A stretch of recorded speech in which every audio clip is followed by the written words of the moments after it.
Hello hi and welcome again on the digital platform of the tool box.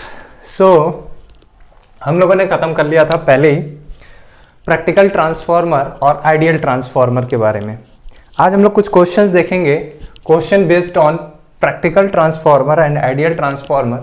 Ideal transformer और practical transformer के base पे कुछ questions देखेंगे जैसे, और क्वेश्चन जो आपके रिलेटेड हैं वो SSC, JEE, AE, GATE, ESE, state engineering examination से प्रीवियस ईयर से लिए गए क्वेश्चंस हैं और कुछ कंसेप्चुअल क्वेश्चंस आपसे डिस्कस करेंगे। तो सबसे पहले सेशन को स्टार्ट करने से पहले मैं आपसे कहूँगा वीडियो को पॉज करके एक एक क्वेश्चंस को आप नोट डाउन करते जाएंगे कॉपी में, और उसके साथ आप पहले खुद अटेम्प्ट करने की कोशिश करेंगे। खुद अटेम्प्ट करने के बाद अगर नहीं हो रहा है, 1-2 मिनट, 3 मिनट, 4 मिनट, 5 मिनट, अगर फर्स्ट टाइम है तो 2-4 मिनट दीजिए अपने आप को। अगर नहीं होता है फिर आप वीडियो देख के सोल्यूशन करिए, ठीक है। नाउ क्वेश्चन ऐसा है, in a single phase 250 by 3000 volts, ये आपका ट्रांसफार्मर है। ट्रांसफार्मर कैसा है? 250 बाई 3000 वोल्ट्स का ट्रांसफार्मर है, 50 हर्ट्ज फ्रीक्वेंसी पे वर्क कर रहा है, ठीक है। ईएमएफ पर टर्न ईएमएफ कितना दिया है? 8 वोल्ट्स का ईएमएफ दिया है। लो वोल्टेज साइड की जो वाइंडिंग का करंट है वो कितना है? 400 एम्प्स है, ठीक है। Now determine the LV and HV side turns ratio, यानी आपसे क्या पूछा है? एनएलवी एंड एचवी साइड्स का रेशियो पूछा है, and the power rating of the transformer. Transformer का आपको क्या चाहिए? पावर रेटिंग चाहिए, यानी हमें चाहिए पावर रेटिंग, एलवी और एचवी साइड का टर्न्स रेशियो। 3 बातें आपसे पूछी गई हैं। मैं कहा ठीक है। और दिया क्या है अपने आप को? अगर आप ये मेंस का पेपर लिख रहे हैं तो आप कैसे लिखेंगे? जैसे आपको लिखना होगा सॉल्यूशन। सपोज करिए मैं मेंस का पेपर सॉल्व कर रहा हूं। सॉल्यूशन, गिवन वैल्यूज या गिवन कंडीशन। गिवन कंडीशन क्या है? सपोज करिए आप मेंस का पेपर लिख रहे हैं। गिवन कंडीशन क्या है? ट्रांसफार्मर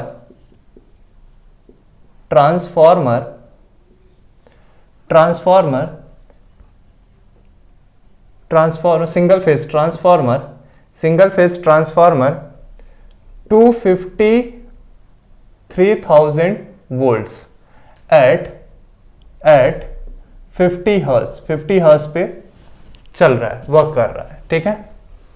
द ईएमएफ पर टर्न, दूसरी बात क्या दे रखी है? दूसरी बात दे रखी है ईएमएफ पर टर्न ईएमएफ दे रखा है।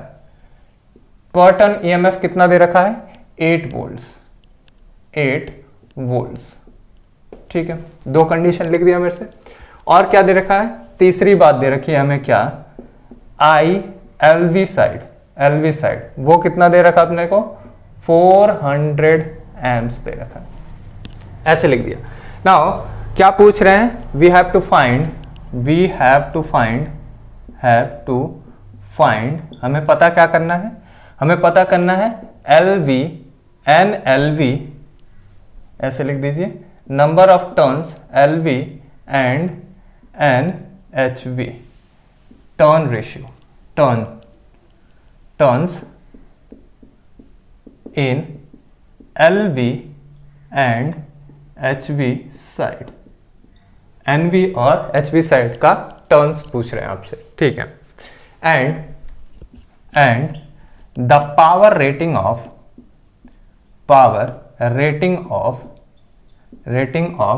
ट्रांसफार्मर। अच्छा, जब भी मेंस का पेपर लिखेंगे तो कोई भी शॉर्टकट का इस्तेमाल नहीं करेंगे, ट्रांसफार्मर।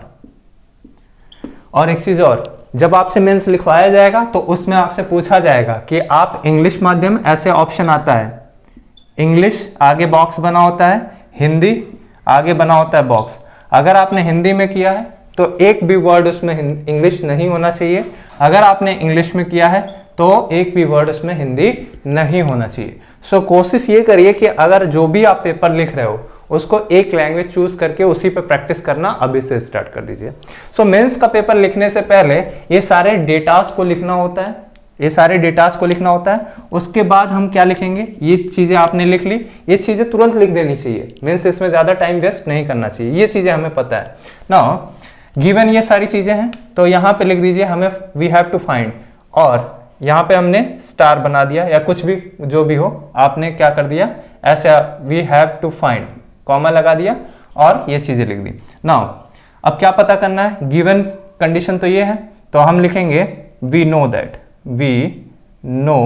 दैट, हमें क्या पता है EMF, अब ये लाइन छोड़ दिया मैंने, EMF पर टर्न, जगह भी उसमें मेंस में स्पेसिफाइड दिया जाता है तो उस हिसाब से लिखना है। EMF पर टर्न पहले से सोच के आइडिया लगा के लिखना होता है। EMF पर टर्न इज इक्वल्स टू कितना होता है, ये होता है 4.445 M N1F, ये होता है EMF पर टर्न। सॉरी N तो नहीं होगा, ये होगा आपका EMF पर टर्न, क्योंकि N तो यहां आ गया। तो यहां से अगर मैं कहूं EMF पर turn is equals to 8 volts दिया ही है, इज इक्वल्स टू 8 वोल्ट्स। यहां से अगर मैं कह सकता हूं कि टर्न्स को हटा के मैं क्या लिख सकता हूं, डायरेक्ट N1 लिख सकता हूं। अगर N1 लिखा हूं तो इसका EMF की वैल्यू कितनी है, तो N1 मतलब कौन सा है, आपने अप्लाइड वोल्टेज तो कहीं लगाया नहीं है, किसी भी कोई भी नहीं, तो कोई भी वैल्यू को आप स्पेसिफाई कर दीजिए। अगर लो वोल्टेज साइड लिख रहे हैं तो यहां पे आप क्या लिख दीजिए NLV, तो यहां पे EMF भी आपको क्या लिखना पड़ेगा 250 वोल्ट्स, है ना। तो यहां से अगर हम लोग देखें तो NLV इज इक्वल्स टू 250 भागे 8 आ जाएगा। तो 250 भागे 8 कितना हो जाएगा, ये बनेगा आपका 250 डिवाइड बाई 8, 31.25। अब बात ऐसी है कि अगर जब भी आप टर्न्स करेंगे तो बीच में छोड़ नहीं सकते, तो वो वैल्यू कैसी होगी, इंटीग्रल होगी। So it must be number of turns must be integral value. अब ये डेसिमल तो आपके पास कुछ नंबर है 0.25, आगे इतना है, तो अगर हम लोग 31 करेंगे तब पर भी EMF इक्वेशन को सेटिस्फाई नहीं करेगा, मींस 31 से ज्यादा होना चाहिए, 0.25 ज्यादा होना चाहिए। तो हम लोग कर लेते हैं कि भैया 31 से ज्यादा कितना बन जाएगा, 32 टर्न्स यहां पे हम लोग बना लेते हैं। तो NLV इज इक्वल्स टू कितना बन जाएगा, 32 टर्न्स बन जाएंगे, ठीक है, 32 टर्न्स। ओके नाउ अब फिर आगे बढ़ेंगे कि भैया ऐसा है 32 टर्न्स यहां पे आ गए, आगे इसी को हम लोग मेंस की तरह ही सॉल्व कर रहे हैं। अगली बार से मैं बताऊंगा नहीं मेंस की तरह कैसे सॉल्व करेंगे, बस मैं सॉल्व कर दूंगा, ठीक है। नाउ आगे बात करते हैं, आगे अगर बात करते हैं तो मैं कह रहा हूं कि NLV तो आ गया, तो मेरे पास टर्न रेशियो पता है, turn ratio is equals to कितना होता है, A is equals to NHV upon में कितना NLV। नाउ यहां पे अगर आप देखोगे तो NHV की वैल्यू कितनी है दोस्त, यहां पे आपके पास और इसकी वैल्यू किसके बराबर होती है, VHV अपॉन में VLV के बराबर हो जाएगी। तो यहां से अगर हम लोग देखें इस रिलेशन का उपयोग करके, तो NHV आपको चाहिए, NHV अपॉन में NLV की वैल्यू कह दिया मैंने 32, और NHV हाई वोल्टेज साइड की वैल्यू कितनी है 3000, और लो वोल्टेज साइड की वैल्यू कितनी है 250। तो यहां से अगर हम लोग देखें, इसे कैंसिल आउट कर देंगे, तो यहां पे वैल्यू आपकी बन गई NHV की आ गई कितना, इसकी वैल्यू बन जाएगी 300 divide by 250, 300 divide by 25 into 32, तो ये बन गया 384 टर्न्स इसके आ गए। 384 तो ऑप्शन में भी नहीं था, कैसे आ रहा है, और 32 टर्न रेशियो इसके कितने बन रहे हैं 12 इंटू 32, 384, या ऐसे करते हैं 12 इंटू 31.25, 375। यहां पे आप वैल्यू रखेंगे ऐसे, n यहां पे जो वैल्यू आ रही है एग्जैक्ट वैल्यू रखिए, क्योंकि मल्टीप्लीकेशन में वैल्यू ज्यादा हो जा रही है। तो इसकी वैल्यू है 3000 और इसको मैं रखता हूं 25, और यहाँ पे वैल्यू रख दिया मैंने कितना 250। तो यहाँ से अगर आप देखोगे तो इसकी वैल्यू बन जाएगी, ये तो बन गया 12 बार में चला गया, और 12 25 60, 12 दूनी 24, 6 24, तब तो भी नहीं बन रहा क्या, 31.25 इंटू 12, हाँ 375 टर्न्स आपके पास आ गया। 24 36, अच्छा आ गया था 12, ठीक है ठीक है। तो इतने टर्न्स आ गए किसमें, हाई वोल्टेज साइड में। नाउ जहां जहां पे आपको आंसर मिलते जा रहा है उसको आप क्या करेंगे, बॉक्स में भरते चले जाएंगे ताकि एग्जामिनर को ढूंढने में परेशानी ना हो, उसे बॉक्स बना दीजिए। शुरू के जैसे एसएससी जेईई में जाएंगे तो आप 6 क्वेश्चन करने को आएंगे, तो शुरू के 3-4 क्वेश्चन 5 क्वेश्चन 3-4 क्वेश्चन तो अच्छे से करिए, वेल डेकोरेट होके करिए। और उसके लिए आपको क्या करना होगा, 1 मिनट लाइटिंग थोड़ा सा इशू है।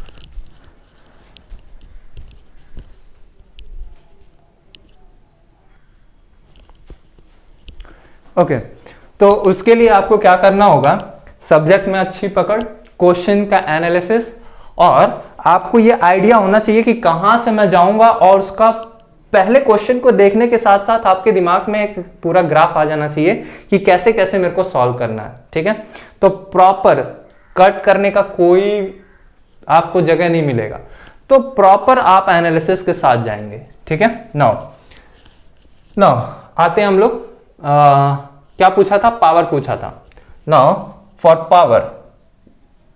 Power rating of transformer power rating of transformer is equals to PLV side is equals to PHV side. या तो आप LV साइड का पावर निकालिए या तो HV साइड का। Power rating of transformer is equals to PLV side is equals to PHV side, यानी यहां पे ब्रैकेट में मैं करके दे रहा हूं क्या, ट्रांसफॉर्मर इज अ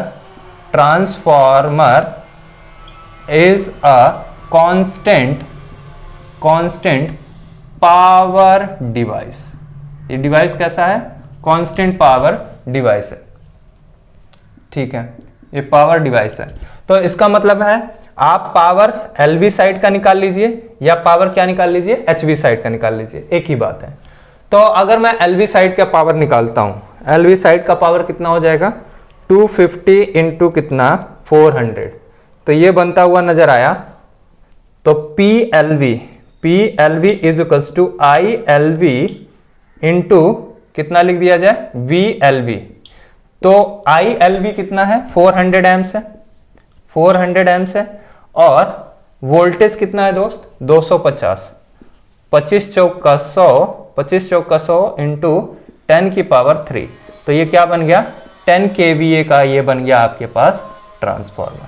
तो PLV इज इक्वल्स टू कितना, PHV, दोनों की वैल्यू क्या होगी, सेम होगी। इतने kVA का ये क्या है, ट्रांसफॉर्मर है, ठीक है। सो इसे नोट डाउन कर लीजिएगा। ये मैंने सिर्फ इसलिए इतना डिटेल में बताया ताकि आपको आइडिया हो जाए कि क्वेश्चन को सॉल्व कैसे करना है, लगाना कैसे है मेंस के एग्जाम में, ठीक है। नाउ अब मैं कोशिश करूंगा इसको जल्दी क्वेश्चंस को सॉल्व करने के लिए। कुछ जो क्वेश्चंस होंगे जो मेंस लायक, उसको मैं मेंस की तरह ही सॉल्व करवाऊंगा। नाउ आगे बढ़ते हैं, क्वेश्चन नंबर 2 लेते हैं। क्वेश्चन नंबर 2 क्या कह रहा है, जरा देखिए। क्वेश्चन नंबर 2 कहते हैं ये,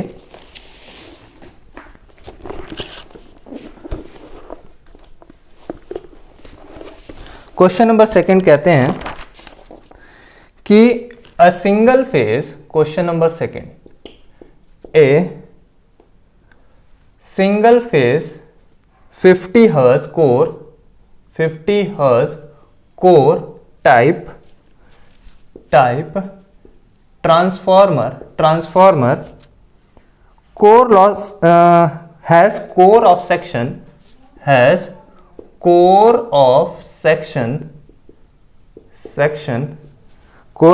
कितना है, 400 सेंटीमीटर स्क्वायर, ठीक है। the permissible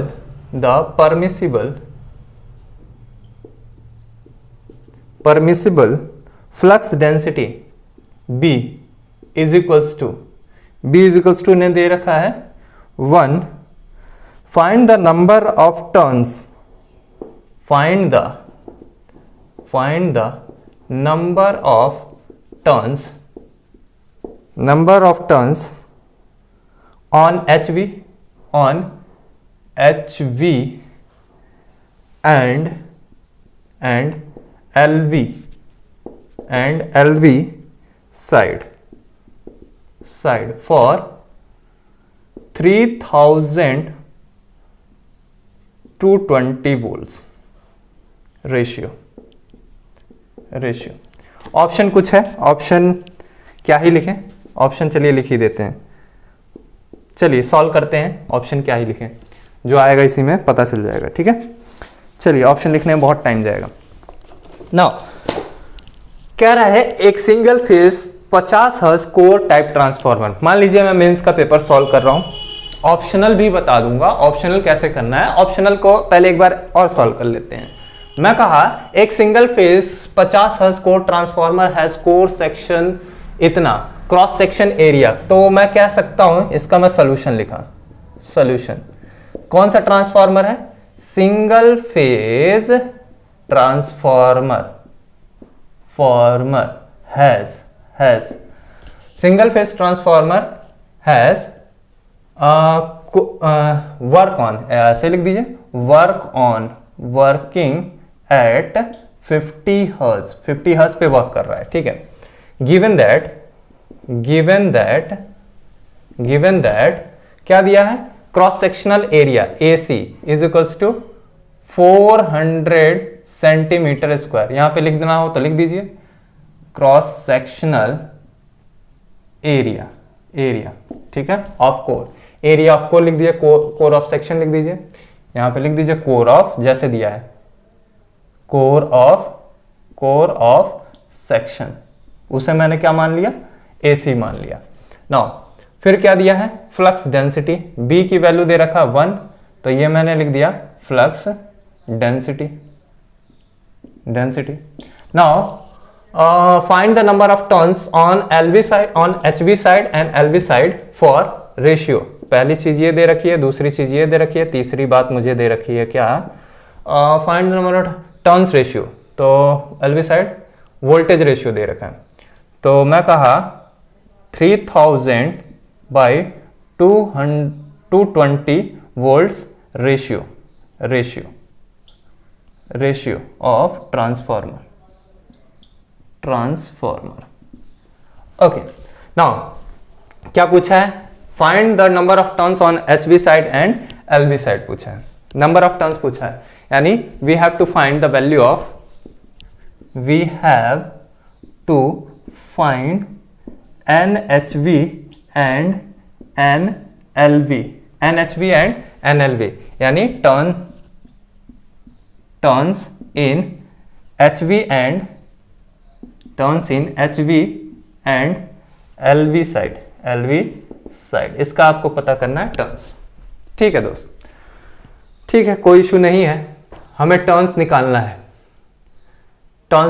find the number of turns, ठीक है।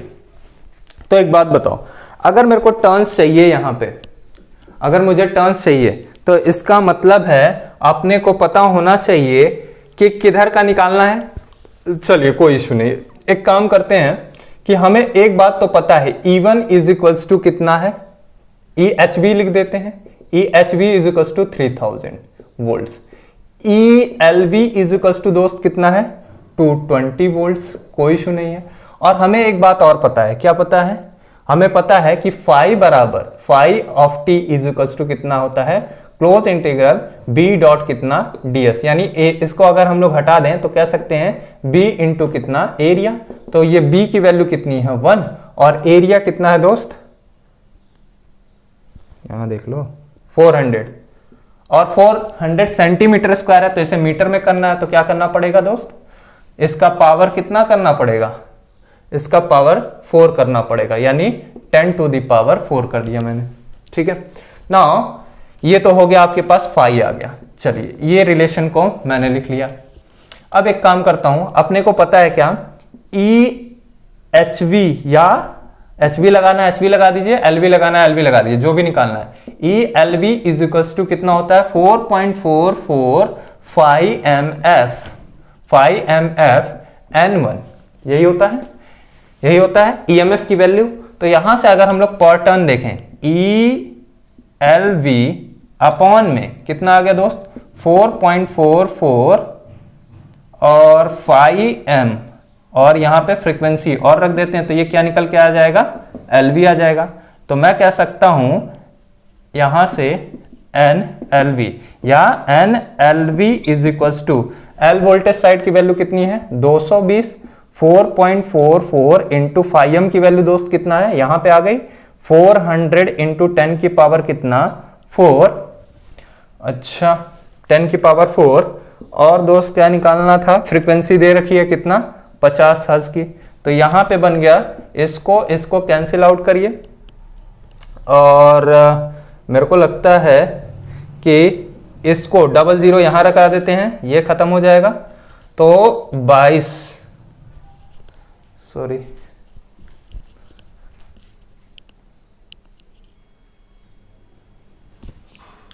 ओके सो ये हमारे पास कितना आ जाएगा, इसकी वैल्यू हो जाएगी अगर 11 बार में काटते हैं तो 2 और इसकी वैल्यू 111 और क्या करें दोस्त, और इसको अभी लिख लेते हैं कितना 2 से इसे काट देते हैं तो 2 दूना 4, 200, 1 1 1 1 और क्या बन गया, इसकी वैल्यू बन गई आपके पास 1 अपॉन 111 इंटू 2 इंटू 5 इंटू 10 की पावर -4। तो इसको अगर सॉल्व कर लेते हैं 111 इंटू 2 इंटू 5 इतना आ गया 10 to the power -4 divide by answer. तो ये आ रहा है आपके पास 0.9 समथिंग कुछ आ रहा है। क्वेश्चन क्या पूछा था, number of turns, find the number of turns in the low voltage side. ठीक है, लो वोल्टेज साइड कुछ गड़बड़ हुआ है क्या,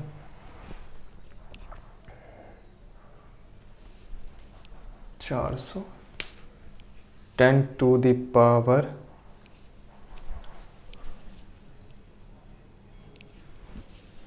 चलिए इसी को रख के देखते हैं कहाँ गड़बड़ी आ रही है। इसी को रख के देखते हैं डायरेक्ट, यहाँ पे कुछ एरर हो रहा है शायद कैलकुलेशन में। तो यहाँ पे आपके पास है 220 अपॉन में 4.44 इंटू 5m की वैल्यू, 5m की वैल्यू यहाँ से निकाल लिया हमने। अच्छा ये सेंटीमीटर में था तो इसे लिखना है हमें कितना, कहाँ पे सेंटीमीटर स्क्वायर, तो माइनस का कितना करना पड़ेगा 4 करना पड़ेगा मीटर स्क्वायर। ओके सो ये 400 इंटू 10 की पावर -4 और फ्रीक्वेंसी कितनी है 50 हर्ट्ज। ओके ये गड़बड़ी हुई। चलिए तो यहाँ एक काम करते हैं, यहाँ से पॉइंट हटाते हैं, इसे कितना लिख देते हैं 00 से 00 कैंसिल आउट हो गया, 10 से 10 कैंसिल आउट हो गया, 11 2 टाइम्स में 11 1 1 1 हो गया। ओके नाउ 2 टाइम्स में ये चला गया तो ये आपके पास बचा है कितना 1 2 3 4 डिवाइड बाय दोस्त कितना 111 इंटू 2 इंटू कितना बन जाएगा 5 2 जा 10, तो यहाँ से 1 0 कैंसिल आउट और कर दिए तो 1000 डिवाइड बाई 111, तो ये बन जाएगा आपके पास कुछ 9 पॉइंट इतने कैसे आ रहे हैं, 9 पॉइंट इतना टर्न्स क्यों आ रहा है भाई, 2 ऐसा तो ऑप्शन में भी नहीं है। 0 डिवाइड बाई 4.44 इंटू 400 ठीक है into 10 to the power -4 into 50 hertz की फ्रीक्वेंसी लगाई मैंने। 24, इसको पूरा सॉल्व करने के बाद आ रहा है 24.77। एक बार इसको कैलकुलेशन चेक कर लीजिएगा, इसका कैलकुलेशन चेक कर लीजिएगा एक बार। तो ये 24.77, तो ये नियर अबाउट कितने टर्न्स हो गए? 25 टर्न्स अवेलेबल हो गए। NLV साइड लगभग कितने टर्न्स अवेलेबल हैं? 25 टर्न्स अवेलेबल हैं। ओके, ऑप्शन में जो भी नियर अबाउट देखे 25 के आसपास उसको क्लिक करिएगा।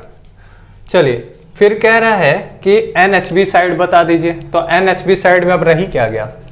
NHV इज इक्वल्स टू दोस्त कितना बनेगा?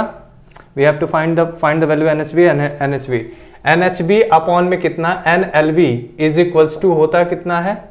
ये होता है टर्न रेशियो A। तो NHV अपॉन में NLV और ये इसकी वैल्यू जो होती है ये किसकी होती है? VHV अपॉन में VLV।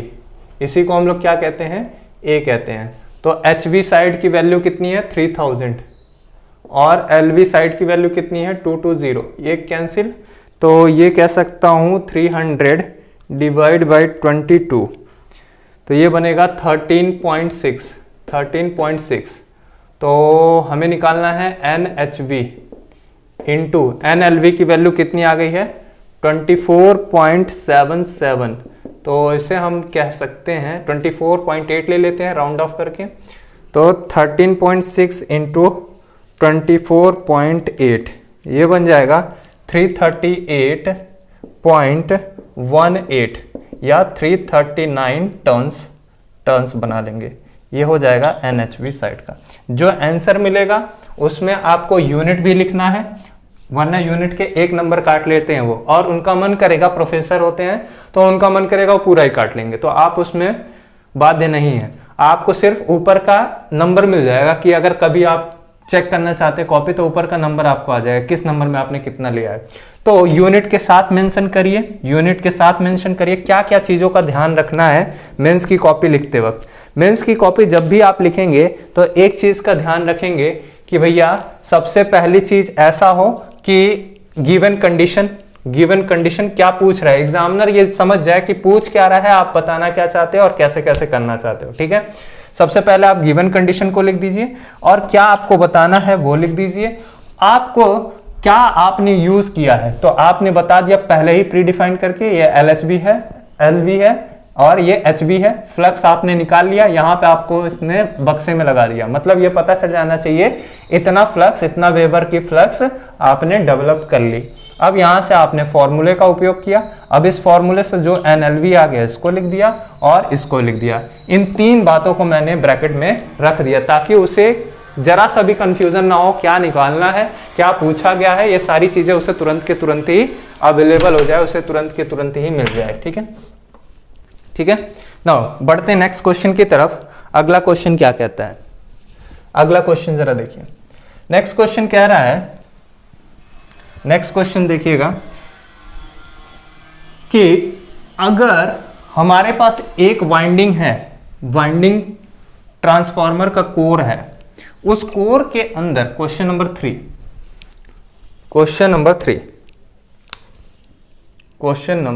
3 ध्यान रखिएगा, ये ट्रांसफार्मर का आपके पास अच्छे अच्छे क्वेश्चंस हैं, प्रैक्टिकल और आइडियल ट्रांसफार्मर के अच्छे क्वेश्चन से उठाए गए हैं सारे क्वेश्चंस। ठीक है, नाउ क्वेश्चन ऐसा है, क्वेश्चन नंबर 3 लिखते जाइएगा, मैं बता दे रहा हूं यहां पे। क्वेश्चन कह रहा है figure shows the ideal single phase transformer, figure shows the ideal single phase transformer, figure shows the ideal single phase transformer.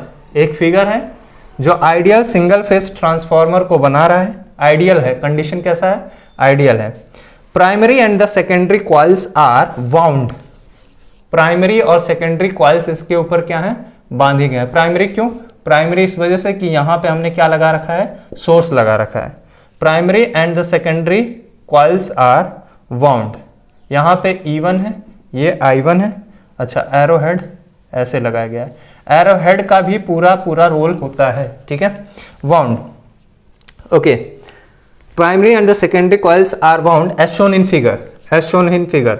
The turn ratio, जो इसका टर्न रेशियो है N1 और एक टर्न रेशियो कौन सा है N2, इसे मैं N1 कहा, इसे N2 कहता हूं। The turn ratio N1 upon N2 is equals to 2 है। जो टर्न रेशियो दिया है वो कितना दिया है, 2 दिया है। The correct phasor of voltage E1 एंड E2, तो ये पूछ रहे हैं E1 और E2 का करेक्ट फेजर क्या होगा।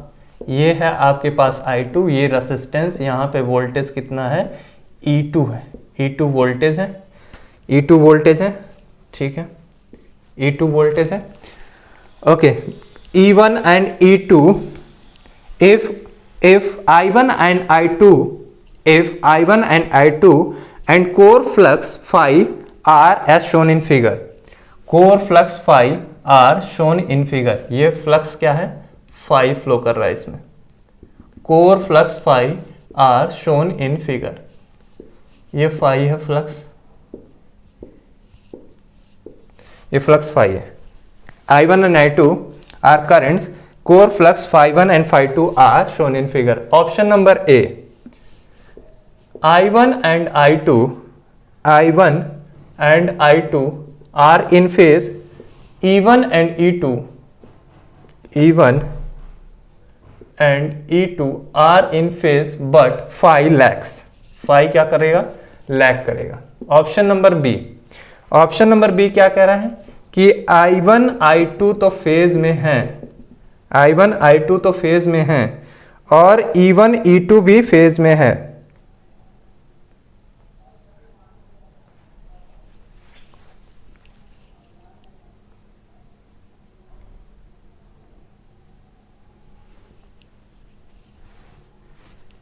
E1 E2 भी क्या है, फेज में है, E1 E2 फेज में है, ठीक है। नाउ यहां पे क्या है, phi। ऑप्शन नंबर सी कह रहा है, ऑप्शन कुछ ऐसा है कि ये phi है, यहां पे आपके पास एक वोल्टेज E1 है और यहां पे आपके पास एक वोल्टेज E2 है और यहां पे ये I1 है और ये कौन है, I2 है, I2 है। नाउ एक तीसरा अंतिम फेजर, अंतिम कह रहे हैं क्या है कि phi यहां पे है, दिस इज phi, ये आपका phi हो गया और यहां पे आपके पास क्या है, E1 है और यहां पे आपके पास कौन है, E2 है और I1 I2 are in opposite phase, I1 और ये क्या बन जाएगा, I2। आपको बताना है इनमें से कौन सा फेजर सही है, आपको बताना है इनमें से कौन सा फेजर सही है, ठीक है। चलिए वीडियो को पॉज करके सोचिएगा जरूर और बनाने की कोशिश करिएगा खुद से। चलिए आइए सॉल्यूशन पे बात करते हैं। मैं कहा N1 by N2 की वैल्यू दे रखी है कितनी, N1 by N2 is equals to 2 है। चलिए ठीक है, यहां पे कोई डॉट कन्वेंशन नहीं दिया गया है। यहां पे जरा एरो हेड को देखिए, एरो हेड को देखिए, एरो हेड को अगर यहाँ पे आप पॉजिटिव मानते हो तो यहाँ पे भी एरो हेड को क्या मानना पड़ेगा, पॉजिटिव। यहाँ पे नहीं दिया है तो इस बात का भी आप ख्याल रखिए, इस बात का भी आप ख्याल रखिए। और मेरे को पता है जब हमने ईएमएफ इक्वेशन डिराइव किया था तो हम लोगों ने कहा था कि E1 की वैल्यू बराबर है किसके, E2 के। इसी वजह से मैं कहता हूं दोस्त क्या करना है, आप उस फेजर को रखिए, उस इक्वेशन को जो सर्किट पॉइंट ऑफ व्यू से जो फेजर ड्रॉ किया गया है उसको ध्यान में रखिए। तो यहां पे वैल्यू कितनी आई थी, 4.445 अभी जो दोनों जनरल के लिए E1 और E2 के लिए केस क्या कर दे रहा हूं, N क्या दे रहा हूं, F क्या देता हूं, है ना। अगर इसके लिए निकालना है तो यहाँ पे N1 रख दीजिए, इसके लिए निकालना है तो यहाँ पे N2 रख दीजिए। तो डिपेंड करेगा केस कौन सा है, ठीक है। नाउ दोनों की वैल्यू क्या थी, सेम थी। हाँ, जब हम लोग ट्रांसफॉर्म कर रहे थे, इधर से इधर ला रहे थे तो इसमें एक का गुणा कर दे रहे थे, तो वो अलग की बात है, बट दोनों क्या होंगे, सेम फेज में होंगे। तो इतना पता है कि ये और ये क्या होगा, सेम फेज में होगा, सेम फेज। E1 एंड E2 are in same phase. यहां पे भी है, यहां पे भी है। ये क्या है, अपोजिट फेज नहीं होगा, ये क्या है, अपोजिट फेज नहीं होगा। दो ऑप्शन कैंसिल आउट। अब ये दोनों में से जानना है कि कौन सा वाला सही है, कौन सा वाला सही है, ये वाला या ये वाला। ये तो दोनों सेम ही फेजर हो गया, ये तो दोनों सेम ही हो गया।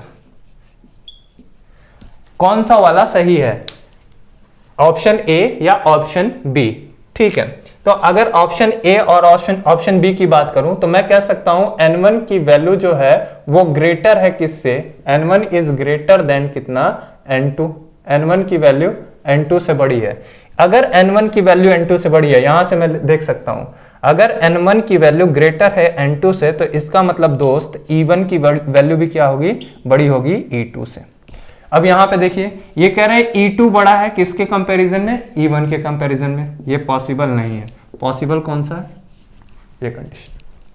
ठीक है, और करंट तो हम लोगों ने देखा ही था कि करंट का जब इक्वेशन आता था तो हम लोग क्या लिखते थे, हम कहते थे I1 इज इक्वल टू कितना, I0 प्लस कितना, I2 डैश। और I2 डैश अगर हम लोग आइडियल ट्रांसफार्मर की बात करें तो ये तो गायब ही हो जाएगा I0 की वैल्यू। I2 dash is equal to, अगर मैं देखूं ये आइडियल ट्रांसफार्मर है तो I1 इज इक्वल टू कितना, I2 डैश बटा कितना, A टाइम्स। यानी ये भी क्या होगा, दोनों ही सेम फेज में होंगे। तो करंट तो सेम फेज में है, करंट तो सेम फेज में है, तो चांस ही नहीं है अपोजिट फेज जाने का। तो ये भी ऑप्शन गलत, ये भी ऑप्शन गलत है, ये तो गलत है ही क्योंकि ये कंडीशन था। Option number A is the correct option. अब ये देखना है I1 ज्यादा है या I2 ज्यादा है। अगर कल को ये कंडीशन दे दे, कल को ये कंडीशन दे दे कि I1 की वैल्यू ज्यादा है या I2 की वैल्यू ज्यादा है, तब क्या करेंगे आप। अब इसमें अगर ये दे देते, इससे ज्यादा कठिन बना दे क्या, I1 I2। अब ये देखना I1 ज्यादा है या I2 ज्यादा है। तो अगर दोस्त ये HV साइड है और ये क्या है, LV साइड है, तो LV साइड में करंट की वैल्यू क्या होती है, ज्यादा होती है, और HV साइड में करंट की वैल्यू क्या होती है, कम होती है। तभी पावर क्या होता है, बैलेंस होता है। तो यहां पे आप हमेशा देखेंगे HV कौन है, I1 की वैल्यू क्या होगी, कम होगी, कम होगी। तो यहां पे I1 की वैल्यू क्या है, कम है, और यहां पे I2 की वैल्यू क्या है, ज्यादा है।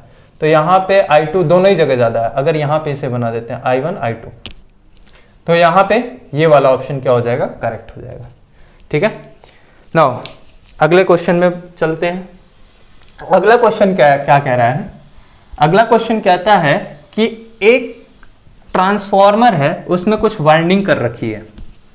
एक ट्रांसफॉर्मर दिया गया है, इसमें कुछ लोड लगा दिया गया है। कैसे लगाया गया है जरा देखिएगा, कैसे लगाया गया है इसे देखिएगा। क्वेश्चन कुछ इस तरह से, क्वेश्चन लिखिए, figure shows the ideal 3 winding transformer. Question number जो भी है, third fourth, second third fourth जो भी हो, ठीक है, नेक्स्ट कर लीजिएगा। So figure shows the ideal 3 winding transformer. एक 3 वाइंडिंग ट्रांसफॉर्मर है, एक ही कोर के ऊपर माउंट किया गया है। फिगर शोज 3 वाइंडिंग ट्रांसफॉर्मर, और इस वाइंडिंग का जो कॉइल है वो कुछ इस तरह से है। यहां पे एक कैपेसिटर लगाया गया है, और यहां पे आपके पास एक रेसिस्टेंस लगाया गया, एक रेसिस्टेंस लगाया गया। इसे कहा गया N2, इसे कहा गया N3, और यहां पे हमने क्या लगा दिया, एक वाइंडिंग, और यहां पे सोर्स लगा दिया गया VT। यहां से करंट फ्लो हो रहा है I1, ये है N1, ये करंट फ्लो हो रहा है I2, और यहां से करंट फ्लो हो रहा है I3। कुछ दिया नहीं है, एक्चुअली में कुछ दिया नहीं है, बस डायरेक्ट ऐसे ही दिया हुआ है। ठीक है, नाउ पूछ रहा है figure shows the 3 winding wound on the same core as shown in figure, the turn ratio, जो turn ratio है, turn ratio N1 is to N2 is to N3, the turn ratio is 4 is to 2 is to 1। ये इसका turn ratio दिया हुआ है, full stop। A resistor of 10 ohm, resistance of 10 ohm is connected on the second winding, a capacitor of C, capacitor of, अच्छा XC की value दे रखी है, JXC की वैल्यू दे रखे हैं ये 2 ohm. A capacitor of reactance 2.5 ohm is connected across 400 volt supply, इसकी supply voltage कितना दे रखे हैं 400 वोल्ट्स, यानी ये V1 की वैल्यू दे दिया इन्होंने 400 वोल्ट्स। एंगल भी दे रहे हैं, एंगल कितना, एंगल कह रहे हैं 0, ठीक है okay. The supply current of the phasor I1 is given by, I1 की वैल्यू आपसे ये पूछना चाहते हैं कि I1 बताइए कितना होगा। ऑप्शंस हैं, ऑप्शन नंबर ए -10 प्लस कितना J10, option number B -10 minus J10, option number C 10 plus कितना J10, option number D 10 minus कितना J10। AIIMS AIIMS AIIMS AIIMS, ठीक है। ये कुछ वैल्यूज आपको निकालनी है, बतानी है कि कितना करंट फ्लो करेगा I1, कितना करंट फ्लो करेगा I1। ट्राई करिएगा इसको, बहुत अच्छा क्वेश्चन है, इसको ट्राई करने की कोशिश करिएगा, ठीक है, वीडियो को पॉज करके। नाउ आइए जरा बात करते हैं आराम से। मैं कहा दोस्त, अगर करंट फ्लो होगी I1 तो इसका मतलब है इसमें फ्लो हो रहा होगा, जरा मैं ऐसे देख लेता हूं, इसमें फ्लो हो रहा होगा तो इसका मतलब है फ्लक्स का डायरेक्शन ऊपर, अगर ऊपर है तो यहां पे मैं इसे डॉट ले लेता हूं, डॉट ले लिया। यहां पे जरा देखो, क्योंकि इसको अपोज कराना है तो करंट इसी डायरेक्शन में फ्लो करेगी, करंट इसी डायरेक्शन में अगर फ्लो कर रही है तो यहां पे भी मैं क्या बना देता हूं, ठीक है। नाउ इसमें अगर देखिए मेरे को जो इसकी वजह से फ्लक्स इंड्यूस हुआ है इसे मैं ब्लैक कलर से शो कर देता हूं, जो इसकी वजह से, जो सोर्स की वजह से फ्लक्स प्रोड्यूस हुआ है ब्लैक कलर से, इसका डायरेक्शन कुछ इधर है, कुछ इधर है, कुछ इधर। अब जो यहां पे इंड्यूस वोल्टेज की वजह से करंट क्या फ्लो हुआ इसमें I2, इसका डायरेक्शन करंट को इधर ही होना होगा ताकि ये रेड वाला फ्लक्स क्या कर सके, अपोज कर सके। सेंस ऑफ वाइंडिंग को समझिएगा, तो डॉट कन्वेंशन मैंने इधर ले लिया। नाउ अब यहां पे देखिए, वैसे डॉट कन्वेंशन की यहां पे आवश्यकता नहीं थी, फिर भी मैं बता रहा हूं डॉट कन्वेंशन लेना क्या है। यहां पे सेंस ऑफ वाइंडिंग थोड़ी सी बदल गई है। अगर मैं यहां पे करंट को इस डायरेक्शन में लूंगा तो ये क्या करेगा, सपोर्ट करेगा, इसे सपोर्ट करेगा। तो मेरे को करंट का डायरेक्शन किधर लेना पड़ेगा, इस डायरेक्शन में, ताकि ये क्या करे, अपोज करे। तो करंट की डायरेक्शन मैंने इधर से ले ली, तो करंट इधर से फ्लो कर रहा है, इस डायरेक्शन में गया। अब ये क्या करेगा, इसको अपोज करेगा, तो इसको मैं ले लेता हूं डॉट को, ये इधर से गया, यहां पे मैंने डॉट लगा दिया, ठीक है। करंट को इस सोर्स सिंक के अंदर करंट फ्लो होने के लिए इसको क्या होना पड़ेगा, पॉजिटिव। अगर मैं यहां पे ईएमएफ पॉजिटिव लेता हूं तो यहां पे ईएमएफ कैसा होगा, पॉजिटिव, और ये भी ईएमएफ इंड्यूस कैसा होगा, पॉजिटिव होगा ना, ठीक है। अब मैं कहा कि जितना लोड करंट खाएगा, ये दोनों जितना करंट खाएंगे, अगर मैं मान लेता हूं इसमें करंट कितना फ्लो हो रहा है, I3 फ्लो हो रहा है। मैं कहा I2 और I3 जितना करंट फ्लो होगा वो कहां से आ रहा होगा, I1 दे रहा होगा। यही तो कंडीशन था कि जो लोड करंट खा रहा था वो सोर्स डायरेक्ट दे रहा है, वो सोर्स क्या कर रहा है, डायरेक्ट निकाल के दे रहा है। और ये ट्रांसफॉर्मर कैसा है, आइडियल है। अगर आइडियल है दोस्त तो I0 की वैल्यू कितनी हो गई, 0 हो गई। अगर ये 0 है तो इसका मतलब है मैं लिख सकता हूं I1 कितना, यहां से कितना करंट ड्रॉ हो रहा होगा, दैट इज I2 और प्लस कितना फेजर समेशन है, कितना I3।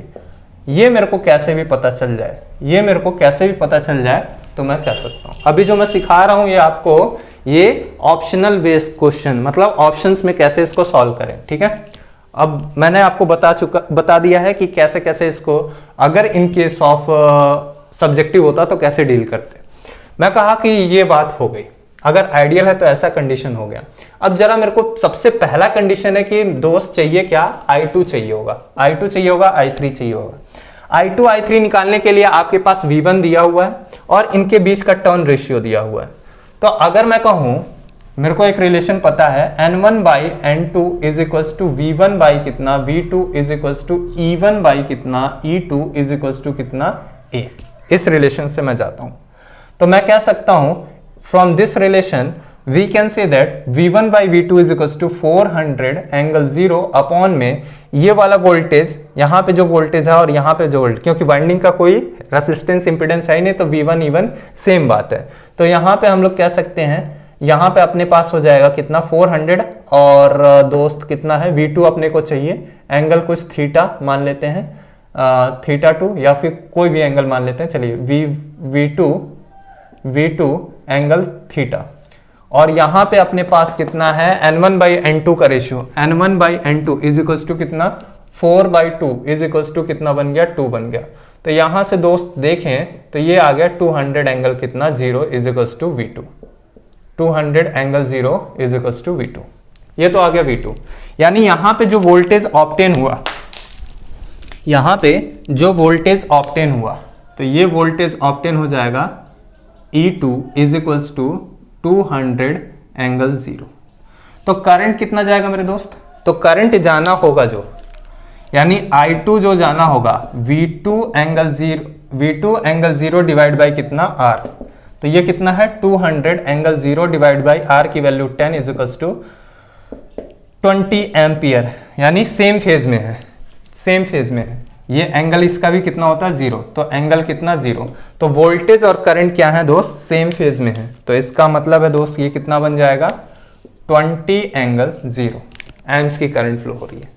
नाउ यहाँ पे आइए, इस वाले में कितना एंगल का कितना करंट फ्लो हो रहा है, तो अगर यहां से मेरे को निकालना है तो मैं कह सकता हूं ये सोर्स था, ये सिंक था, तो फिर एक रिलेशन का उपयोग करता हूं N1 बाई कितना N3 is equal to V1 by कितना V3 is equal to E1 by कितना E3 is equal to A। अब ये वाला रिलेशन उपयोग करता हूं, अभी तक हमने ये वाला रिलेशन उपयोग किया क्योंकि यहां से N1 और N3 का रिलेशन उपयोग करता हूं।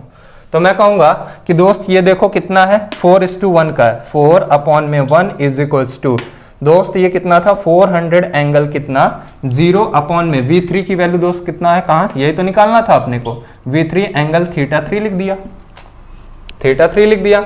और इसकी वैल्यू आपको जो नजर आएगा वो कितना बन जाएगा दोस्त V3 angle theta 3 is equals to कितना 100 एंगल कितना 0। नाउ ये वैल्यू आ गई आपके पास।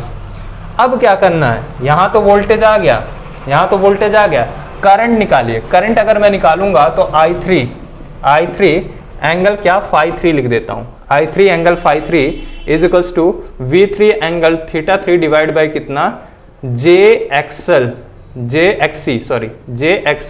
और JXC की वैल्यू कितनी दे रखी है दोस्त 2 ओम। तो V3 की वैल्यू कितना है 100 एंगल 0 अपॉन में इसकी वैल्यू कितना लिख देते हैं 2 ओम एंगल 90 के साथ, एंगल 90 माइनस 90 के साथ, ठीक है।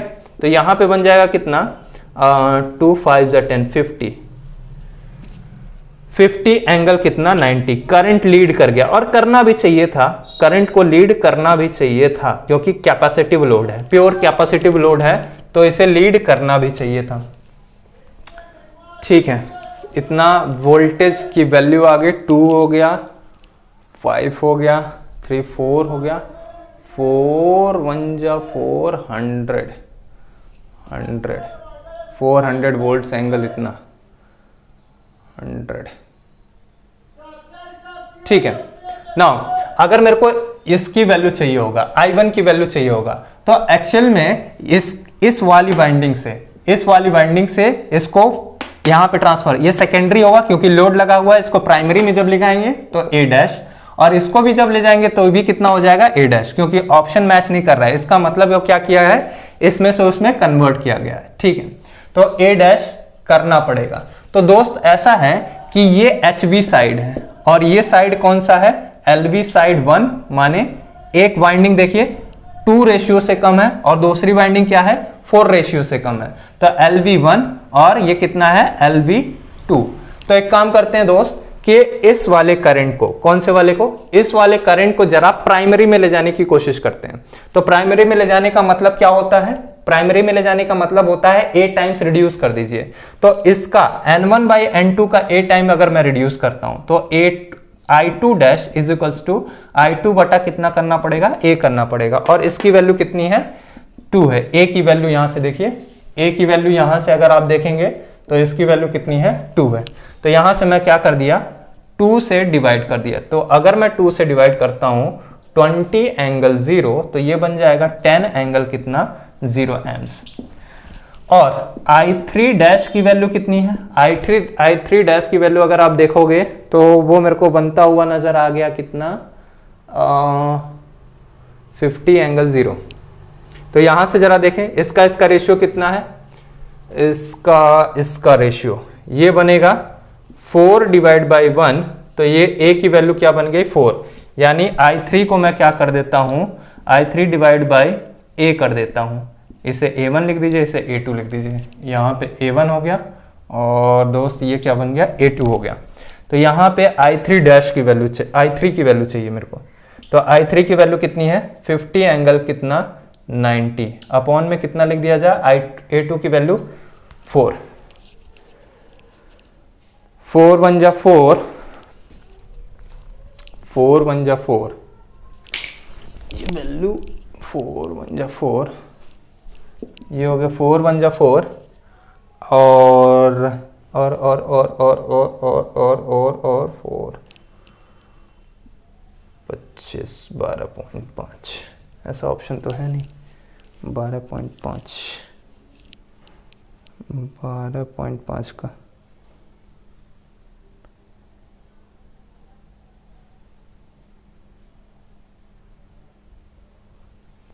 12.5